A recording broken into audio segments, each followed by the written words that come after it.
शाम का वक्त था। गांव की गलियों में हल्की ठंडक और मिट्टी की खुशबू मिली हवा बह रही थी। मंदिर की घंटियां बज रही थीं और दूर कहीं कोई भजन रेडियो पर धीमे सुरों में बज रहा था। पीपल के पेड़ की छाया तले एक टूटी सी लकड़ी की खाट पर बैठे थे रामदयाल मास्टर। उम्र लगभग 60 की होगी। चेहरे पर वक्त की मार की झुर्रियां, लेकिन आंखों में आज एक अलग ही चमक थी।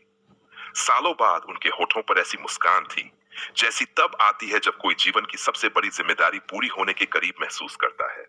खपरेल वाले उस छोटे से घर के सामने पुराने दरवाजे की जंग लगी कुंडी लटकी थी और दीवारों पर समय की छाप साफ दिखती थी। यही वो घर था जिसमें रामदयाल ने अपनी जिंदगी के सबसे कठिन दिन काटे थे। उन्होंने अपनी पत्नी को बहुत पहले खो दिया था। सृष्टि तब महज 3 साल की थी। उस दिन से लेकर आज तक रामदयाल ने अपनी बेटी को माँ और पिता दोनों बनकर पाला। बचपन में सृष्टि बहुत चुपचाप थी। जब माँ के अंतिम संस्कार से लौटे तो उसने अपनी छोटी सी उंगली से पापा की हथेली थामी थी और कहा था, अब मैं माँ बनूंगी पापा।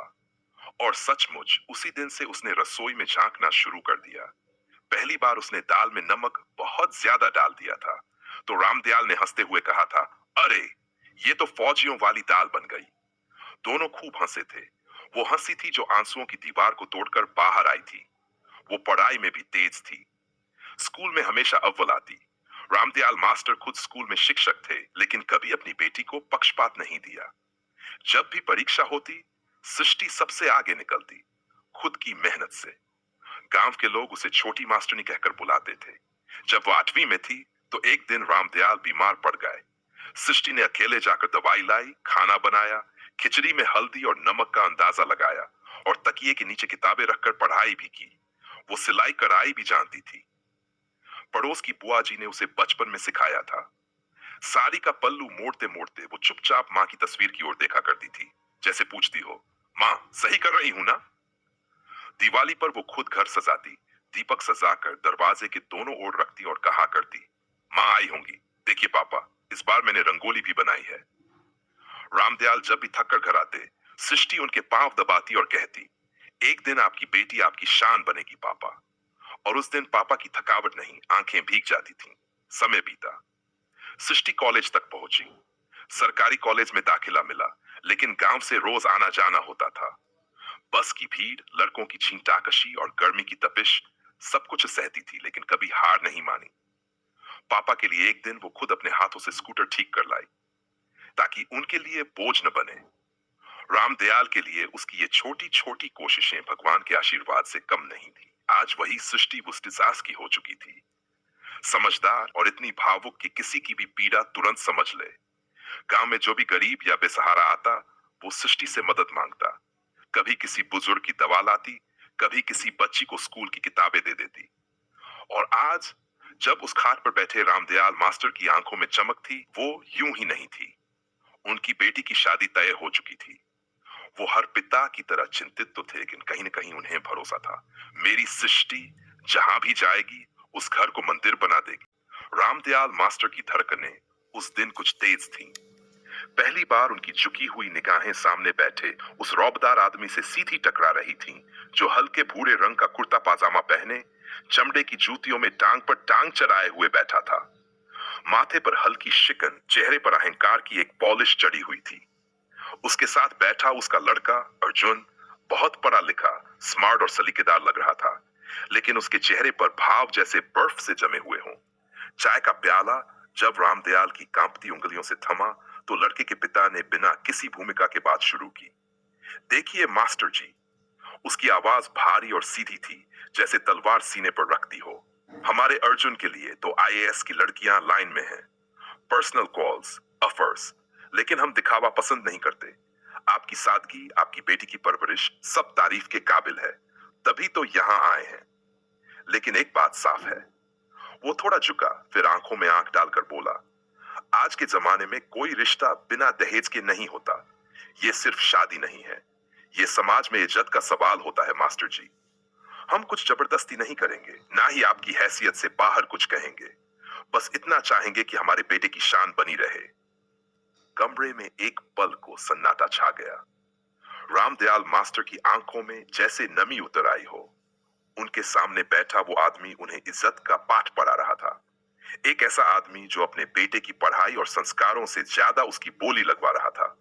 मास्टर जी की नजर एक पल को कमरे की दीवार पर टंगी अपनी पत्नी की तस्वीर पर गई, जैसे भीतर ही भीतर वह पूछ रहे हों, क्या यही दिन देखना लिखा था। उन्होंने हल्के से गले को साफ किया, चाय की ट्रे सीधी की और कहा, बेटी हमारी अनमोल है और आपकी बातें समझ रहा हूं, पर भीतर कुछ टूट रहा था। रामदयाल मास्टर पहले तो कुछ पल के लिए स्तब्ध रह गए, जैसे शब्दों का बोझ उनके कानों पर नहीं सीधे दिल पर आकर गिरा हो। गाड़ी चाहिए, 15 लाख नकद, 10 तोले सोना, ये सब शब्द नहीं थे, एक एक तीर थे जो सीधे एक बाप के दिल को छलनी कर रहे थे। वो चुपचाप खाट पर बैठे रहे, मानो सोच में डूब गए हों। पर भीतर एक सुनामी चल रही थी।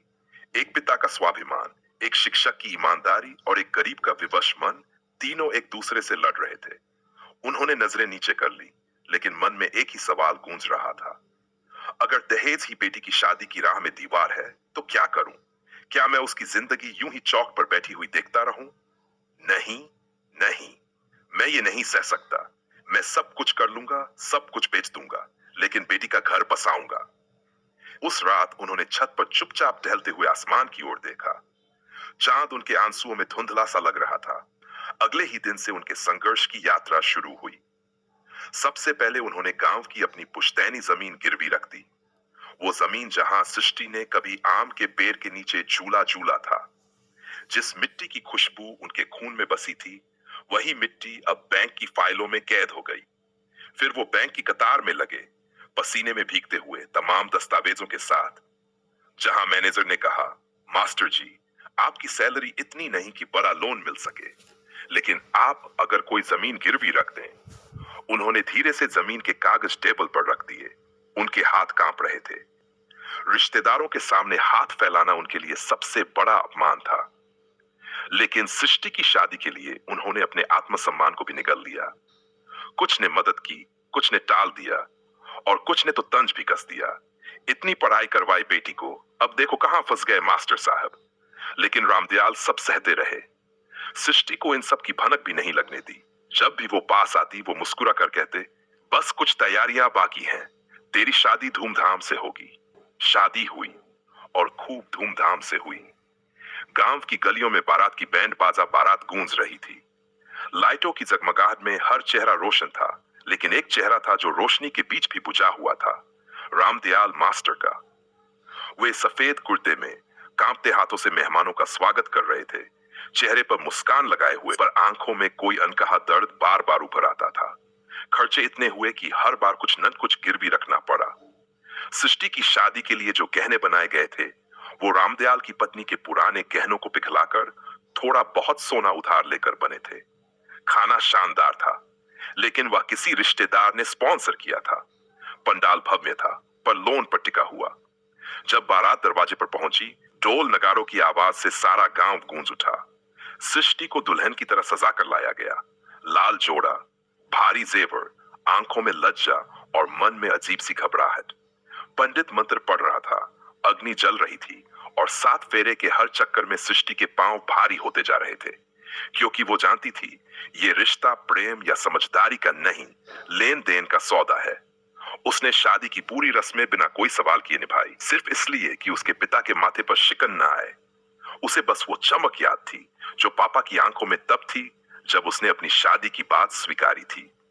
जब विदाई का वक्त आया तो रामदयाल मास्टर सृष्टि को गले लगाकर रो पड़े। वो पिता था जो अपनी इकलौती बेटी को नहीं विदा कर रहा था, बल्कि अपनी हर सांस, हर सपना, हर उम्मीद उसे सौंप रहा था। उस घर में जहां उसकी बेटी को दहेज से तौल कर देखा जाएगा। गाड़ी में बैठने से पहले सृष्टि ने मुड़कर देखा। रामदयाल की आंखें भीगी थीं, उनके होंठ कांप रहे थे, जैसे वो कहना चाहते हो, अगर कुछ कम रह गया हो तो बता देना बिटिया, बाप अब भी जिंदा है। पर वो कुछ कह न सके। गाड़ी धूल उड़ाती निकल गई। पीछे छोड़ गई एक सूना आंगन और एक टूटा हुआ पिता। ससुराल पहुंची तो सृष्टि को वो गर्माहट नहीं मिली जिसकी उसने कल्पना की थी। ना कोई आरती, ना कोई रंगोली, ना ही कोई हंसी खुशी की परछाई। दहलीज पर खड़ी सृष्टि को सास ने सिर से पांव तक ऐसे देखा जैसे कोई दुकानदार खरीदी गई चीज को जांच रहा हो। फिर उनकी आंखें तिरछी होकर ठंडी आवाज में फिसल पड़ी, बस यही लाया था बाप तुम्हारा, सरकारी नौकरी वाले बेटे के लिए सिर्फ 15 लाख। सृष्टि के कानों में ये शब्द हथौड़े की तरह गूंजे, लेकिन उसने कुछ नहीं कहा। उसका सिर झुका रहा, क्योंकि वो जानती थी ये अपमान उसके पिता तक न पहुंचे। बस यही उसका धर्म है। वो अंदर आई, लेकिन वहां कोई हंसी नहीं थी, कोई अपनापन नहीं था। हर कोना उसे पराया लगा। कमरे में रखे गए उसके बक्से को एक नौकर ने अंदर घसीटा और बोला, बहू का सामान है। उसकी ननद हंस पड़ी। सामान? ये क्या लाई हैं? हमारे पुराने कपड़े ही इससे अच्छे हैं। रात होते होते सृष्टि को एहसास हो गया था, ये रिश्ता एक व्यापार से ज्यादा कुछ नहीं। पति ने उससे 2 बातें की, वो भी आदेश के स्वर में। सुबह उठकर चाय बनाना, माँ के पैर दबा देना, और हाँ, बाहर किसी को ये मत कहना कि हमने कुछ मांगा था। सृष्टि चुप रही, लेकिन जब अकेले कमरे में आई तो धीरे से अपनी शादी की चूड़ियां उतारी और रो पड़ी। उसका मन कर रहा था दौड़कर पापा की गोद में जा बैठे, कहे, आप क्यों झुके पापा, क्यों? लेकिन फिर उसी पापा की आंखों की चमक याद आ गई और वो चुपचाप तकिए में मुंह छुपाकर रोती रही।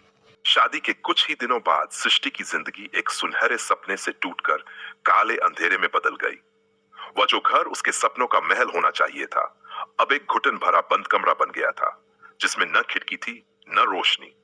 हर दिन की शुरुआत अंधेरे में होती। सुबह 5 बजे से पहले उठना, ठंडे पानी से बर्तन धोना, पूरे घर की सफाई, नाश्ते की तैयारी, चूल्हा जलाना, सास के पैर दबाना। उसकी नींद, थकान या तबीयत का किसी को कोई मतलब नहीं था। उसे बस चलना था, मुस्कुराना था और चुप रहना था। उसकी सास, जो बाहर लोगों के सामने बड़ी धर्मनिष्ठ और संस्कारी औरत कहलाती थी, अंदर से जहर उगलती रहती थी। ताने मारना, हर बात पर नीचा दिखाना उसकी आदत बन चुकी थी। तेरे जैसे तो 10,000 में नौकर मिल जाए मास्टरनी, पर तू तो दहेज का लाखों खा गई। अब इसी घर में काम करके चुकता कर। ये शब्द हर सुबह सृष्टि के कानों में उस चाय की पहली घूंट की तरह उतरते, जो उसने सबसे पहले अपनी सास के लिए बनाई होती।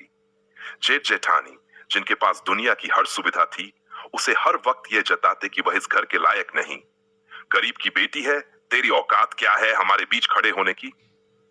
कभी कभी वे उसके पहनावे पर हंसते, कभी उसके उच्चारण पर, और हर बार सृष्टि का दिल थोड़ा और छोटा होता जाता। पति राजीव, जो दफ्तर में एक सभ्य और शांत अफसर के नाम से जाना जाता था, घर लौटते ही किसी और ही शख्स में बदल जाता। उसके चेहरे पर झूठी मुस्कान की जगह एक हिंसक घृणा होती और हाथों में फाइल के बजाय शराब की बोतल। तू मेरी मर्दानगी पर धब्बा है, वो चीखता। तेरे बाप ने मेरा अपमान किया है, भीख में बेटी दी है, अब रोज भुगत। और फिर सृष्टि की बाहों पर, पीठ पर, आत्मा पर चोटें उतरती, खामोशी से। कभी कभी सृष्टि के चेहरे पर नील पड़ जाते और सास कहती, माथे पर लिखा था तू दर्द ही देगी इस घर को, अब सहती रह। लेकिन वो रोती नहीं थी, उसकी आंखें सूख गई थीं, उसका गला जवाब दे गया था। जब भी कोई ज्यादा पूछता तो मुस्कुरा देती, एक ऐसी मुस्कान जो खुद के टूटने की चुप सी गवाही थी। एक दिन जब बस हल्का सा देर हो गई रोटियां बनाने में, सास तमतमाई और पास पड़ी गर्म चिमटे को उसकी बांह पर लगा दिया। सृष्टि की चमड़ी सिसक उठी, बदन से धुआं निकला, लेकिन उसके सिले रहे। उसने कोई चीख नहीं मारी, कोई शिकायत नहीं की। वो बस सीधा आईने के सामने गई, खुद को देखा। जलता हुआ लाल निशान, सूजी आंखें, बिखरे बाल। फिर एक हल्की सी मुस्कान आई उसके चेहरे पर, जैसे वो खुद से कह रही हो है, तू मजबूत है क्योंकि तू टूट नहीं रही, सा रही है, और जो सह सकता है वो एक दिन बदल भी सकता है। कमरे में कोई नहीं था, लेकिन उस दिन पहली बार उसके भीतर कोई जागा, कोई जो अब चुप नहीं रहेगा, भले बोलना अभी बाकी हो। लेकिन रोज रोज की मार, ताने और अपमान अब सृष्टि की आत्मा को धीरे धीरे खून की तरह खोखला करने लगे थे। वो जो लड़की कभी अपने पिता के लिए दिया थी, उजाला करने वाली, ऊर्जा से भरी हुई, हर परिस्थिति में मुस्कुराने वाली, अब एक बुझती हुई लौ बन चुकी थी। हर दिन उसे अपमान की खुराक मिलती, सास के ताने, पति की मार, घर वालों की बेरुखी। अब ना तो आंखें रोती थीं, ना दिल शिकायत करता था। वह बस एक मशीन की तरह काम करती, हंसती, सुनती, सहती और भीतर से रोज मरती। शाम के वक्त जब सब लोग अपने ने कमरों में चैन से बैठे होते, वह रसोई के कोने में अकेली बैठकर चुपचाप दीवार को देखा करती। कई बार चूल्हे की आग में खुद को जला देने का ख्याल आता, लेकिन फिर एक तस्वीर आंखों में तैर जाती, पापा की। उनकी झुकी हुई पीठ, सफेद हो चुके बाल और वो मासूम मुस्कान जब उन्होंने उसकी विदाई में कहा था, अब तेरा घर वो है बेटा। वहां तू अपना संसार बना लेना। उस रात बहुत हिम्मत जुटाकर उसने मोबाइल उठाया, कांपते हाथों से अपने पापा का नंबर डायल किया। उंगलियों में जैसे जान ही नहीं बची थी। घंटी गई और जैसे ही दूसरी घंटी बजी, उधर से रामदयाल मास्टर की आवाज आई, सृष्टि बिटिया, कैसी है मेरी रानी बेटी। उनकी आवाज में वही पुराना अपनापन था, वही ममता, वही भरोसा। सृष्टि का गला भर आया, आवाज जैसे गले में ही अटक गई। उसने सिर्फ इतना कहा, पापा, यहाँ सब अजनबी हैं। बस इतना कहकर चुप हो गई।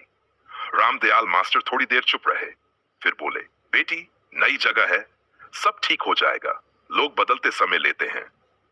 लेकिन वो क्या जानते थे कि ये अजनबी लोग हर रोज उनकी बेटी की रूह को जहर की तरह निगल रहे हैं। उन्हें क्या मालूम था कि उनकी सृष्टि अब वो नहीं रही। अब वो एक ऐसी लड़की बन गई है जो जीते हुए भी हर पल मर रही है। उधर फोन कट गया। इधर सृष्टि देर तक उस स्क्रीन को देखती रही। आंख से एक आंसू टपका, लेकिन उसने पोंछा नहीं।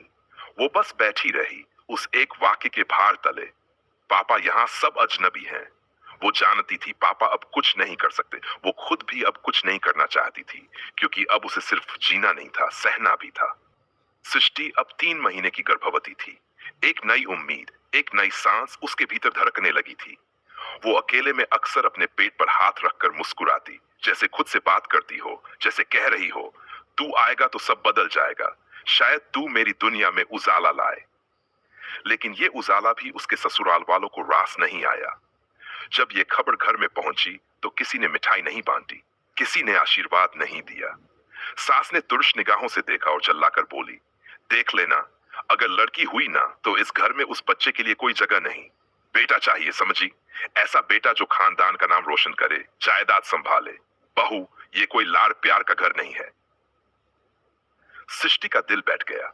उसकी आंखों में उगती ममता की किरणें उस वक्त किसी ने देखी ही नहीं। कोई नहीं समझ पाया कि उसके भीतर एक मां जन्म ले चुकी है। राजीव, जो अब शराब के बिना एक भी रात नहीं गुजारता था, उस दिन और भी ज्यादा जहरीला हो उठा। उसने सिगरेट के धुएं को सृष्टि के चेहरे पर फेंका और बोला, सुन ले, अगर तूने लड़की जनी तो उसी वक्त तुझे अस्पताल से सीधे तेरे बाप के घर छोड़ आऊंगा। हमें लड़कियों का बोझ नहीं पालना आता। सृष्टि कुछ बोल न सकी। वो अपने पेट पर हाथ रखे खामोशी से बैठी रही, उस अजन्मे बच्चे को शायद बचाने की कोशिश में, या शायद खुद को समझाने की कोशिश में कि सब ठीक हो जाएगा। लेकिन वह जानती थी कुछ भी ठीक नहीं था। उस रात जब सब सो गए, वह रसोई के कोने में बैठकर चुपचाप रोती रही। गैस की लौ बुझ चुकी थी, लेकिन उसकी आंखों से बहते आंसू अब भी जल रहे थे। उसने पेट पर हाथ रखकर फुसफुसाया, बेटा हो या बेटी, तू मेरी जान है। कोई नहीं छीन सकता तुझे मुझसे, कोई नहीं। वो पूरी रात जागती रही, एक मां की तरह, एक योद्धा की तरह। एक रात जब सन्नाटा गहरा था और बाहर हवा में अजीब सी उदासी घुली हुई थी, सृष्टि अपने कमरे के कोने में बैठी थी। पेट में हरकत हो रही थी। वो नन्हा जीवन उसके भीतर कुछ कहना चाहता था। दर्द और उम्मीद के बीच सृष्टि ने धीरे से पेट पर हाथ फेरा, मानो अपने बच्चे को सहला रही हो। बेटा हो या बेटी, मैं तुझे इस नरक में नहीं पलने दूंगी। तेरी मां हार नहीं मानेगी। उसने आंखों में आंसू लिए फुसफुसाया। ये कोई वादा नहीं था, ये एक संकल्प था, एक मां का प्रण। लेकिन वक्त किसी की नहीं सुनता। दिन बीते गए, मौसम बदले, और हर बीते दिन के साथ सृष्टि की हालत और कमजोर होती चली गई। उसका चेहरा पीला पड़ने लगा, शरीर झुक गया, लेकिन उसका मन, वो एक मां का मन, और मजबूत होता गया। इन 9 महीनों में न कोई दवा मिली, न पोषण। घर वालों ने तो जैसे ठान लिया था कि उसे बच्चा पालने लायक ही नहीं बनाना है। सास कहती, जो बेटी जनने वाली है वो खा पी कर क्या करेगी। राजीव मारपीट करता और कहता, मर क्यों नहीं जाती, तेरे जैसी औरतें ही खानदानों को बदनाम करती हैं। जेठानी ताने देती, भाई साहब को आईएएस बनवाया और बहू मिली तो मुफ्त की बीमारी। आखिरकार एक रात दर्द असहनीय हो उठा। सृष्टि की चीखों से घर गूंज उठा, पर कोई उसे अस्पताल ले जाने को तैयार नहीं था। पड़ोस की एक बुजुर्ग महिला, अम्मा जी, जो कभी रामदयाल मास्टर की शिष्या रह चुकी थी, किसी तरह आई और बोली, इसे इसी हालत में मरा पाओगे क्या? शर्म नहीं आती, मां बनने जा रही है। उनके जोर देने पर उसे अस्पताल ले जाया गया। उस रात उसने जो पीड़ा सही, वो इंसानी नहीं थी, वो परीक्षा थी। उस हर मां की जो अकेले लड़ती है, हर उस औरत की जिसे समाज ने बोझ कहा। सुबह हुई और एक नन्ही सी बच्ची ने दुनिया में आंखें खोली। बिल्कुल दूध सी गोरी, बड़ी बड़ी काली आंखें और चेहरा ऐसा जैसे चांद ने अपनी मासूमियत उधार दी हो। सृष्टि की आंखों से आंसू बह निकले, लेकिन वो आंसू दर्द के नहीं थे, वो जीवन के स्वागत के थे। उसने बेटी को छाती से लगाया और बस इतना कहा, तू मेरी रोशनी है, मेरी जीत। पर जैसे ही वो बच्ची घर लाई गई, हवाओं का रुख फिर बदल गया। सास ने एक बार नजर डाली, नाक सिकोड़कर बोली, तो जन ली अपने जैसी एक और बोझ, हमारी इज्जत पर धब्बा है ये। बहू बेटी जनने के लिए क्या पूजा पाठ करती रही थी। राजीव ने दूर से देखा और मुंह फेर लिया, जैसे कोई गुनाह देख लिया हो। उस दिन बच्ची को सृष्टि के पास नहीं रखा गया, उसे एक पुराने कमरे में ले जाया गया, जहां कभी राजीव का बचपन का सामान पड़ा था। एक टूटा झूला जिस पर जाले लगे थे, उसी में उस नन्ही जान को सुला दिया गया। न कोई स्वागत, न घड़ी भर की ममता, बस एक निर्वासित जीवन की शुरुआत। सृष्टि उस कमरे के बाहर खड़ी रही, आंखों में टूटे सपनों का समंदर लिए, और बस धीरे से कहा, मैं तुझे यहां से निकालूंगी मेरी बच्ची, मैं तो उजाले में लाऊंगी। राजीव शराब के नशे में धुत था, लेकिन जहर उसके शब्दों में कहीं ज्यादा था। उसने सृष्टि की आंखों में आंखें डालकर कहा, अब तेरे पास एक मौका है, तेरे बाप से बोल, जल्ला को दिलवा दे, नहीं तो मैं इस बच्ची को लेकर अनाथालय छोड़ आऊंगा। सृष्टि के भीतर कुछ चटक गया था, जैसे किसी बंद कमरे में आखिरी रोशनी भी बुझा दी गई हो। रात गहरा चुकी थी, सब अपने अपने कमरों में थे, लेकिन कोठरी के एक कोने में सृष्टि अकेली बैठी थी।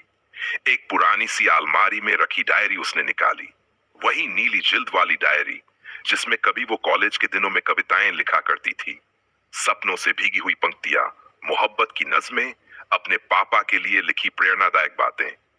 उसने कांपते हाथों से पेन उठाया और एक पन्ना खोला, एक सादा सा पन्ना जिस पर अब उसकी आखिरी बात दर्ज होनी थी। उसने लिखा, मैं मां हूं, मैं बेटी भी हूं, मैं अब सिर्फ इंसान बनना चाहती हूं। पंक्ति सीधी थी, लेकिन उसके पीछे तूफान भरा था।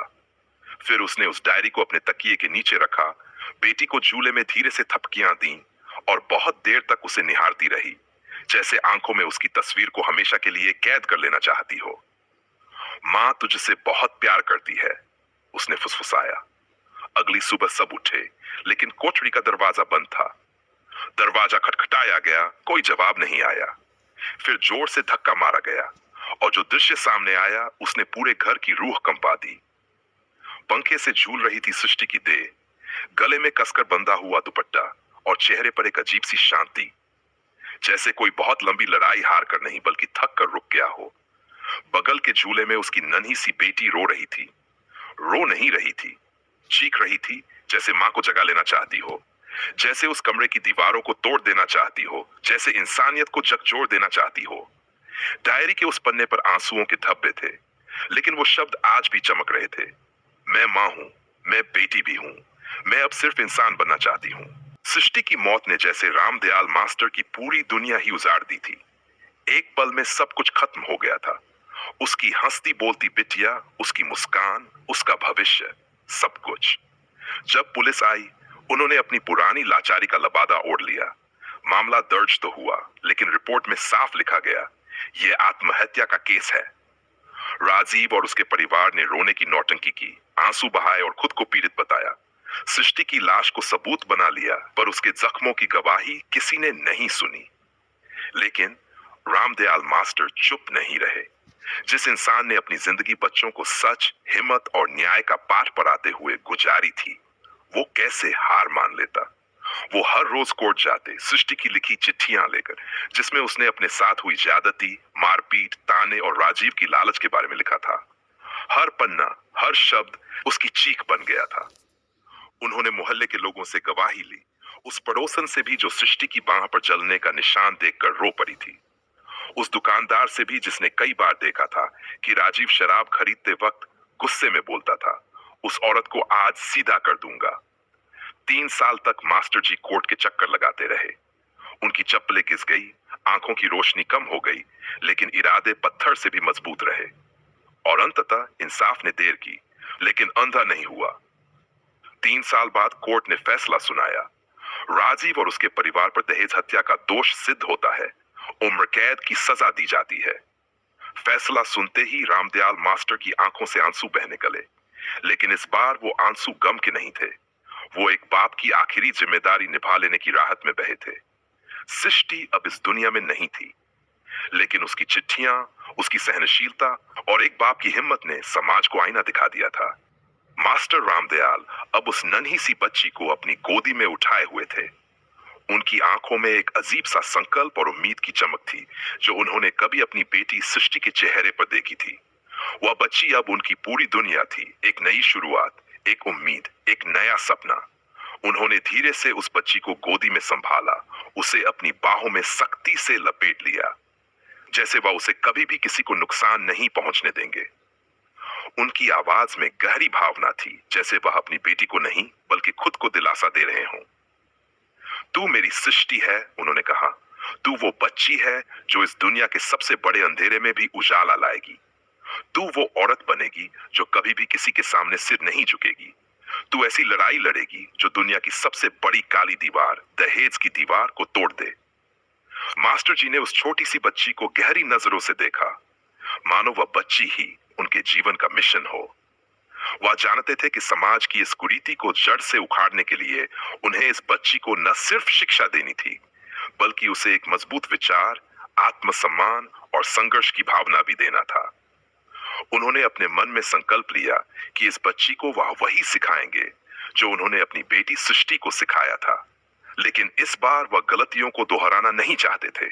इस बार वह उसे सशक्त बनाएंगे ताकि कोई उसे कभी भी खुद पर हावी न कर सके। सृष्टि के बलिदान और संघर्ष को देखकर रामदयाल मास्टर ने एक नई राह तय की थी, और उनकी सबसे बड़ी ख्वाहिश अब अपनी नन्ही सी बेटी के माध्यम से समाज में बदलाव लाना था। उन्हें पूरी उम्मीद थी कि एक दिन यह बच्ची अपनी शिक्षा, संस्कार और संघर्ष के माध्यम से दहेज की काली दीवार को तोड़ेगी और हर उस बेटी के लिए रास्ता खोल सकेगी जो अपनी आवाज सुनने के लिए तड़पती है। तू सबसे बड़ी ताकत है, रामदयाल मास्टर ने खुद से कहा। अब तुझे किसी को भी ये ताकत नहीं छीनने देनी है।